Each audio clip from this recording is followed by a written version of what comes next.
Bonjour,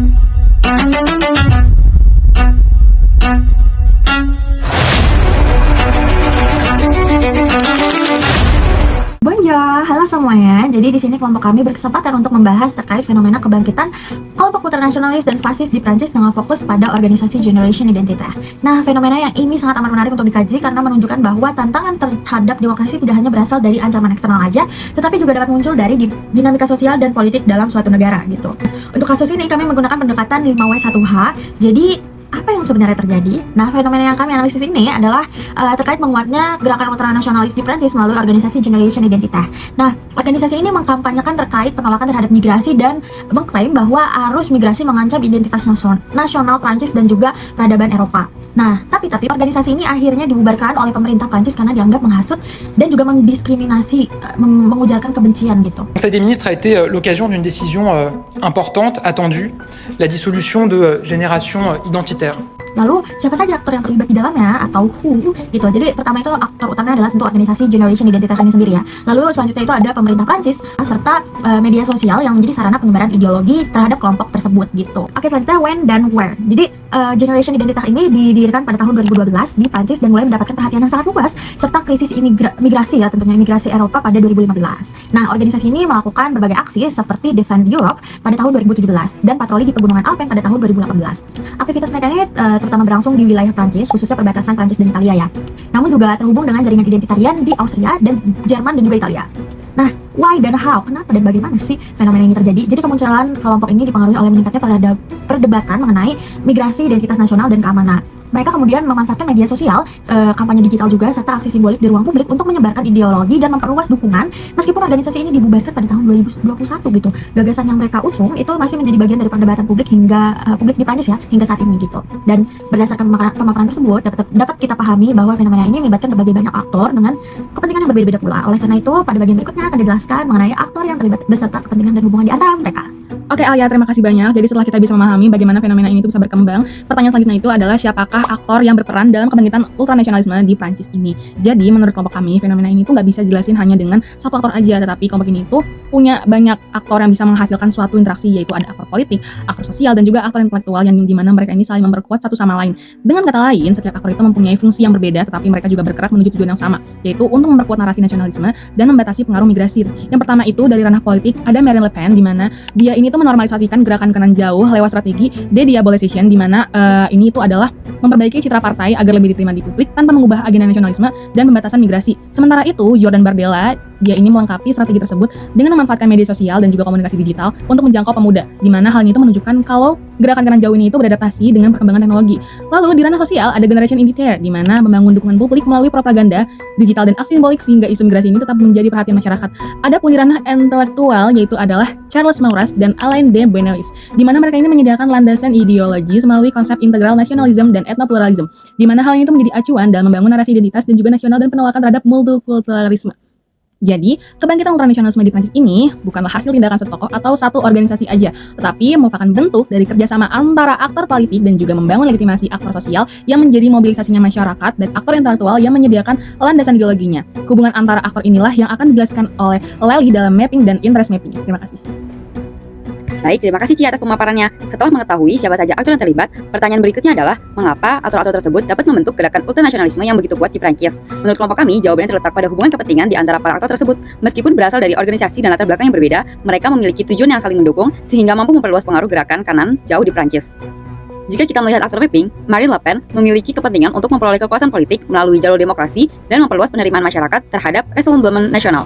Oleh karena itu, ia menggunakan strategi de-diabolization, yaitu membangun citra partai yang lebih moderat agar ide-ide nasionalisme dan pembatasan imigrasi dapat diterima oleh kelompok pemilih yang lebih luas. Berbeda dengan keduanya, Generation Identitaire tidak berfokus pada kontestasi elektoral, melainkan pada mobilisasi masyarakat. Kelompok ini menjaga agar isu migrasi tetap menjadi perhatian publik melalui propaganda, aksi simbolis, dan kampanye di media sosial.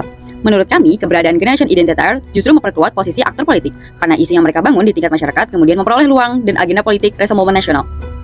Sementara itu, tokoh seperti Charles Maurras dan Alain de Benoist memiliki peran yang berbeda lagi. Mereka tidak terlibat langsung dalam kompetisi politik ataupun aksi lapangan, tetapi menyediakan kerangka pemikiran yang menjadi dasar bagi perkembangan ide ultranasionalisme. Artinya, gerakan ini tidak hanya didorong oleh kepentingan politik jangka pendek, tetapi juga memiliki fondasi ideologis yang membuat narasinya lebih mudah dipertahankan dan diwariskan kepada generasi berikutnya. Dari pemetaan tersebut, kelompok kami melihat bahwa hubungan antar aktor bukanlah hubungan yang berdiri sendiri, melainkan hubungan yang saling melengkapi. Aktor intelektual menghasilkan ide, aktor sosial menyebarkan dan memobilisasi dukungan di masyarakat, sedangkan aktor politik mengubah ide tersebut menjadi agenda yang dapat diperjuangkan melalui institusi demokrasi. Kombinasi inilah yang menyebabkan gerakan ultranasionalisme di Prancis mampu berkembang dari sebuah gerakan sosial menjadi kekuatan politik yang berpengaruh.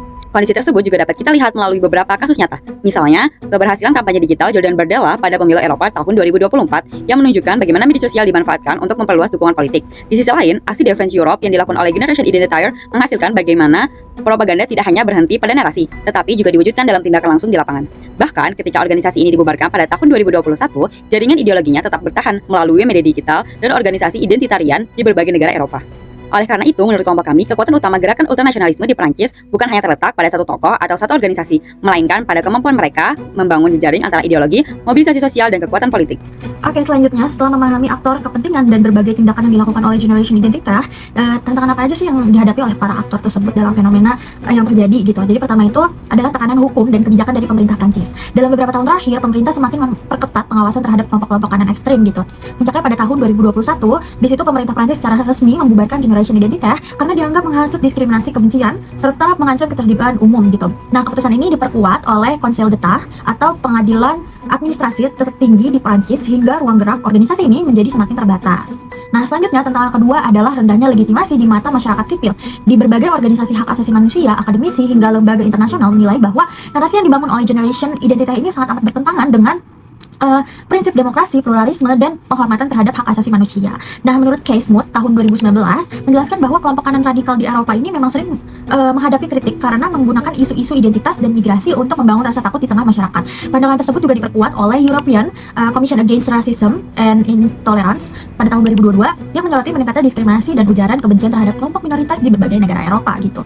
Lalu tantangan yang ketiga adalah mempertahankan dukungan politik dan sosial dalam jangka panjang. Dukungan terhadap gerakan populis kanan sangat dipengaruhi oleh kondisi sosial dan juga politik di sana gitu. Ketika isu imigrasi mulai mereda atau kondisi ekonomi membaik, daya tarik dari ultranasionalisme, daya tarik narasi ultranasionalisme ini juga dapat menurun gitu. Oleh karena itu, kelompok seperti Generation Identitas ini terus berupaya menyesuaikan strategi komunikasinya agar tetap relevan dan mendapat perhatian publik gitu. Namun, tantangan tidak hanya dihadapi oleh Generation Identitas sendiri. Nah, di sini juga dihadapi sama pemerintah Prancis itu sendiri. Dia menghadapi dilema yang tidak mudah ya, karena di satu sisi pemerintah memiliki tanggung jawab untuk menjaga keamanan nasionalnya dan menjaga perkembangan ekstremisme di dalamnya. Namun di sisi lain, pemerintah juga harus tetap menghormati prinsip demokrasi, kebebasan berekspresi, serta hak asasi manusia. Inilah yang membuat penanganan kelompok kanan ekstrim menjadi tantangan yang sangat amat berat gitu bagi negara demokrasi seperti Prancis.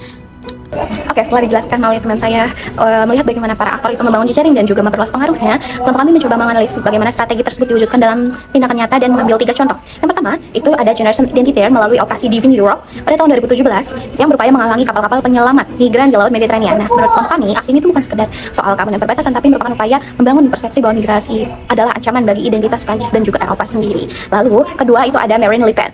Marine Le Pen itu menggunakan strategi diabolisation dengan mengubah citra Rassemblement National agar lebih moderat dan juga diterima oleh masyarakat luas.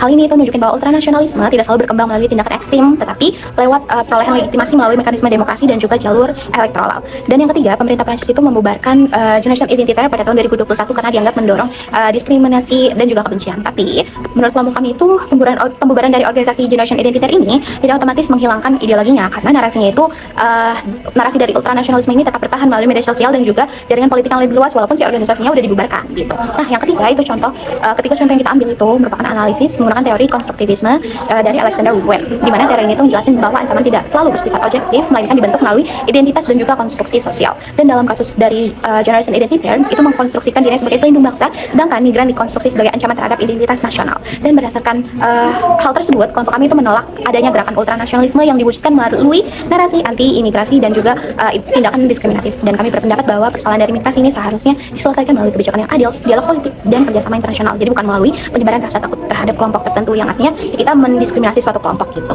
Dan adapun dari gerakan ini tidak dikatakan sepenuhnya berhasil juga ataupun gagal, karena yang tadi sempat dijelaskan bahwa organisasi ini telah dibubarkan pada tahun 2021, tapi ideologi dan narasinya itu masih tetap bertahan dalam ruang politik dan juga media digital. Dengan demikian, kelompok kami menyimpulkan bahwa kebangkitan ultranasionalisme di Prancis itu bukan hanya merupakan persoalan domestik, melainkan menjadi pengingat bahwa pertarungan ide, identitas dan juga narasi dapat menentukan arah demokrasi suatu negara.